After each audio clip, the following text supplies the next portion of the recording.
আজকে আমরা একটা ব্রিদিং এক্সারসাইজ প্র্যাকটিস করব, যে ব্রিদিং এক্সারসাইজ আমাদের পেটকে শক্তিশালী করবে, সাথে সাথে আমাদের যৌন শক্তিকে বৃদ্ধি করবে। অর্থাৎ পারিবারিক জীবনে যাদের যৌন অক্ষমতা রয়েছে তারা অবশ্যই এই এক্সারসাইজটি করবেন। কি করব আমরা? আমাদের নাভি বা অ্যাবডোমেন সেটাকে হাত দিয়ে ধরবো, ধরে চাপ দিব এবং দম বের করে দেব।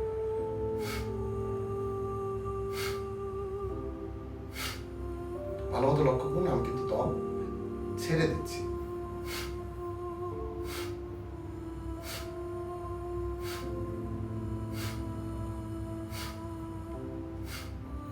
এটা যখন অভ্যাস হয়ে যাবে, যখন পেটের পেশিগুলোকে আপনি নিয়ন্ত্রণ করতে পারবেন, তখন আর এভাবে হাত দিয়ে চাপ দিতে হবে না।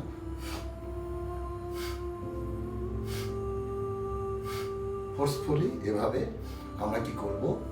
আমরা